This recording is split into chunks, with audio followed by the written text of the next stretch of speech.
rise of ultranationalism in Japan. Video.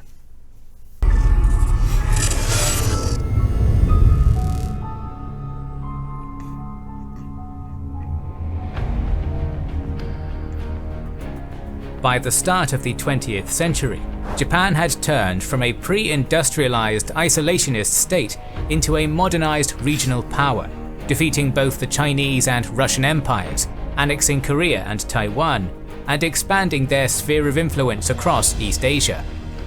But after the death of Emperor Meiji, new problems would arise, opportunities would be taken, and Japan would continue to expand and develop itself as a rising great power. Today we're going to continue analysing the evolution of the Japanese Empire during the Taisho and early Showa eras, covering... I just want to say, I think it would be really cool to see them do this for a lot of different countries. I think that would be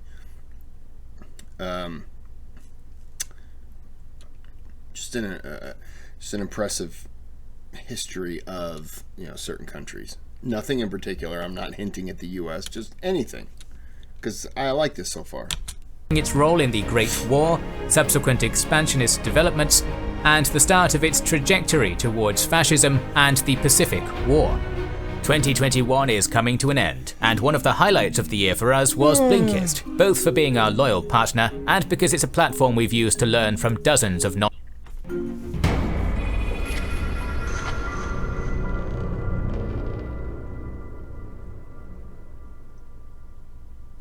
It is July 30th, 1912. Emperor Meiji is dead, his family is mourning him, and his heir is preparing to ascend to the chrysanthemum throne as Emperor Taisho. For the past 4 decades, Meiji had overseen the modernization and industrialization of the Japanese Empire, which underwent an extensive political, economic, and social revolution. At his funeral, a massive procession gathered to pay homage to the emperor that had brought a new era for Japan. Of this event, the New York Times wrote that the contrast between that which preceded the funeral car and that which followed it was striking indeed. Before it went Old Japan, after it came New Japan. And in this New Japan, many differences could already be noticed, such as a great economic growth in many sectors, aided by the financial power of the Zaibetsu business conglomerates and by the introduction of electric power. Heavy government investment in engineering, industry, and railway building that resulted in the rapid industrialization of Japan, the establishment of a Western-based education system, and the complete modernization of the army and navy. Yet, wow, that is quite an impressive feat. I mean, I know he didn't do it overnight, but still, that's a lot of work. And of course, when you're the emperor, you can kind of do whatever you want. That's a lot, though. The death of Meiji would also spark a political crisis in the Japanese Empire, as the Meiji Constitution was written in such a way that the military had dominance over the civilian government. If the IJA or the IJN refused to appoint a minister for the new cabinet, then the cabinet wouldn't be formed and the government would be interrupted. When this happened 2 times in 1912 and 1913, the acting prime ministers were forced to resign. In response, the public was outraged due to the military manipulation of the cabinet, and soon demands against the oligarchic system of the Japanese Empire began to emerge. But the political uprisings would have to temporarily take a break, as in Europe, the First World War broke out in 1914 between the Central Powers and the Entente. As a consequence of the Anglo-Japanese Treaty, Japan entered the war on the side of the Entente, seizing the opportunity to expand its sphere of influence in China and the Pacific, where the German Empire had colonial possessions. While Australia and New Zealand launched invasions against German Samoa and German New Guinea, Vice Admiral Sadakichi Kato of the Second Fleet started the blockade of the German colony of Tsingtao, and Vice Admiral Yamaya Tanin of the South Seas Squadron started to pursue the fleeing German East Asia Squadron towards the Marshall Islands. Quickly, the IJN seized the Mariana, Caroline, Palau and Marshall Islands with virtually no resistance, and the IJA landed on Shandong to start the siege of Tsingtao. After 2 months, Tsingtao fell on November 7th, and the city was occupied by Japanese troops. The IJN would also continue to support naval operations in the Pacific against German raiders, and eventually it would even send squadrons into the Mediterranean to help the Entente in the region. During the war, Japan increasingly filled orders for needed war materials for its European allies. The wartime boom helped to diversify the country's industry, increase its exports, and transform Japan from a debtor to a creditor nation for the first time, although this industrial boom also led to a rapid inflation and the outbreak of rice riots throughout Japan. Meanwhile, in China, the empire attempted to consolidate its position in the region by presenting the 21 demands to Chinese President Yuan Shikai in 1915. These demands essentially transformed China into a Japanese protectorate, and in response, the Japanese earned the international condemnations of their allies, particularly from the United States. In the end, Japan withdrew the demands, but it would continue to extend its influence in China via more subtle means. The fall of the Russian Empire in 1917 also saw the Japanese wanting to increase their influence in the region with an intervention in Siberia, landing almost 70,000 men under the orders of General Otani Kikuzo and penetrating as far west as Lake Baikal.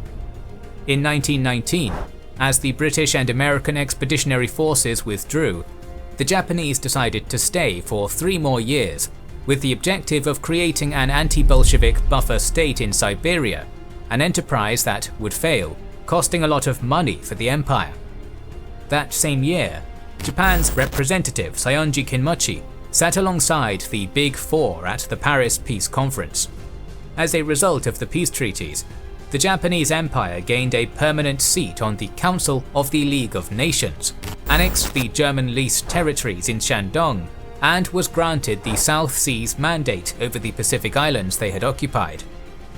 After the war ended, the Japanese Empire emerged as a naval powerhouse, having the 3rd largest navy in the world, and learning important anti-submarine warfare techniques and technologies that contributed to future Japanese submarine developments. Back home, the political strife ended with the adoption of a 2-party political system known as the Taisho democracy. But the failure of the Siberian intervention and the termination of the Anglo-Japanese Treaty would leave Japan alone and weakened, forcing the empire to adopt a more neutral attitude towards China and to sign the Washington Naval Treaty of 1922 and the subsequent London Naval Treaty of 1930 that established an international capital ship ratio, limited the size and armaments of capital ships, and forced Japan to return the leased territories in Shandong. Furthermore, the national debt started to grow again because of the renewed export competition. The Great Kanto earthquake of 1923 devastated the capital. A communist party dangerous to the current regime was founded, and the rise of the tenant-farmer movement led to the outbreak of social unrest. Although the communists and the tenants were brutally repressed, thus ending the threats they posed, economic and political pressures forced the government to enact the Peace Preservation Law of 1925 that essentially criminalized socialism, communism, republicanism, and democracy. This was the end of the Taisho democracy, with Emperor Taisho dying himself the next year. I just want to apologize for not pausing a whole lot to talk, because I'm fascinated with this. So I have nothing to contribute, but I have to pause it and pretend like I'm saying something, and that's what I just said. I have nothing to say. That's what they tell me to do, so I'm doing it. Back to the video. Death of his father, Prince Hirohito ascended to the Chrysanthemum throne on December 25, 1926. Hirohito, 124th Emperor of Japan. Wow. Wow.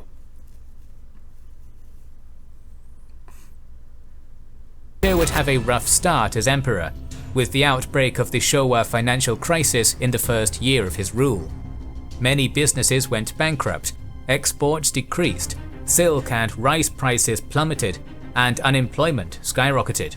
The situation worsened with the Great Depression of 1929, but Japan's finance minister, Takahashi Korekiyo, would start working to devalue the currency and to provide economic relief, measures that would be very successful. The four major zaibatsu also managed to avoid great losses in the panic, leading to their domination over every field of Japanese industry in the following years. In the countryside, the establishment of Nihon Shugi organizations led to the emergence of emperor-centered ultranationalism and Japanese fascism. The Nihon Shugi won increasing support because they offered solutions to the economic problems of the rural countryside. It was their practical program of cooperatives and credit associations, not their ideology, that accounted for their growing popularity and local influence. This new Japanese nationalism leaned on the Bushido moral code and the idea of racial superiority over other Asian nations. It was aimed against Western criticism and restrictions on Japanese immigration. In the military itself, an ultranationalist faction, known as the Kodoha, was formed by General Sadao Areki, seeking That's a cool-ass mask. to purge the corruption in the government by establishing a militaristic administration run by Emperor Hirohito himself. Moreover, the Kodoha disliked modernization and the economic control of the zaibatsu, and also wanted to crush communism once and for all by attacking the Soviet Union and expanding into Siberia. Opposed to them was the more moderate Toseiha faction, which was also right-wing, but acknowledged that the IJA needed the support of the zaibatsu and the continuation of a modernization process to wage global war. Meanwhile in Manchuria, the Kwantung Army had been established back in 1919 to defend the Liaodong Peninsula and the South Manchurian Railway. In the following decade, this army would become a stronghold for the Kodoha, advocating for a more aggressive expansionist policy in mainland Asia, and going so far as to plot the assassination of the Manchurian warlord Jiang Zuolin. In 1931, seeking the perfect excuse to expand into the rich region of Manchuria, the Kwantung leaders purposely sabotaged the Japanese-controlled railway to blame the Chinese garrison nearby and thus start a conflict in the region. On September 18th, the plan of the Kwantung Army was executed, and the Mukden incident soon sparked a full-blown Japanese invasion of Manchuria. Soon, every city along the South Manchurian Railway fell into Japanese hands, and by October, the Kwantung Army had occupied the Jilin, Taunan, Yanbian, and eastern Liaoning areas. Although initially shocked by the insubordination, the government was now impressed by the quick victories in Manchuria and were starting to send reinforcements on their way. In the following months, the Zhengqiao and Jinzhou campaigns secured the western Liaoning and Qiqihar areas, and the fall of Harbin finally destroyed the remaining resistance in the region. I see why China wants to build up their military and everything.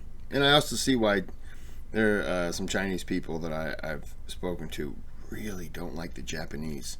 And they're like, oh, they know what they did. I'm like, yeah, I don't know what they did.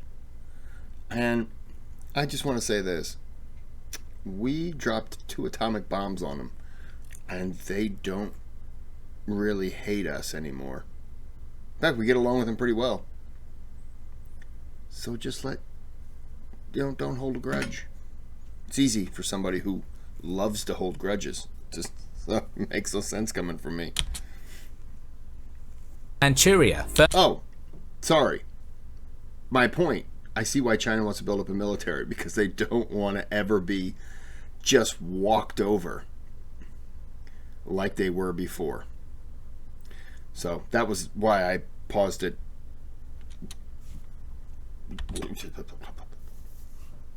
Firmly under Japanese control, the Kwantung Army established the Manchukuo puppet state and started a pacification campaign that allowed them to control the political administration of this new state.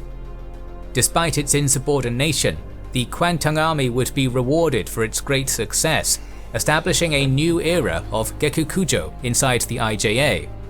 In response to the Western condemnation of the Japanese aggression, the League of Nations ordered the Lytton Commission to investigate the incident, which prompted Japan to exit the League of Nations, a decision that was influenced by the military and the nationalists. I bet they regret that now. The League of Nations is pretty powerful.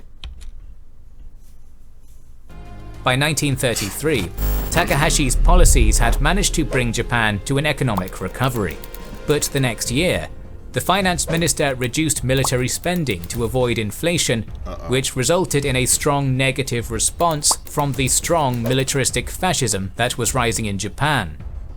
As the military's dominance over the government continued to grow after the May 15th incident, the country saw the emergence of right-wing admirals that wanted unlimited naval growth, and the empire started to dream about a greater East Asia co-prosperity sphere.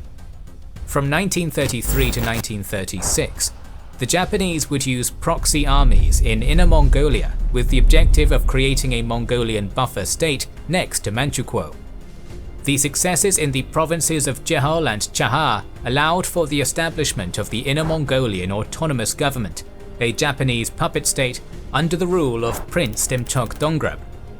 Since 1934, the Prince Demchok Dongrab? It just glides off the tongue, doesn't it? retirement of General Araki led to the decline in influence of the Kodaha faction, culminating in the February 26th incident of 1936, an attempted coup d'etat by Kodaha followers. The coup resulted in the death of several government members and Toseha followers, including Minister Takahashi and General Jotaro Watanabe. Yet Hirohito opposed the coup, and the uprising was crushed after 2 days. The following months saw the purging of the Kodaha, the abandonment of the London Naval Treaty, and a rise of tensions with China that would inevitably lead to war. Next week, our coverage of the prelude to the Pacific War will continue.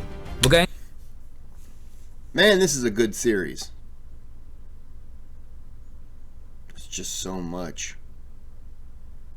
British Raj. Man.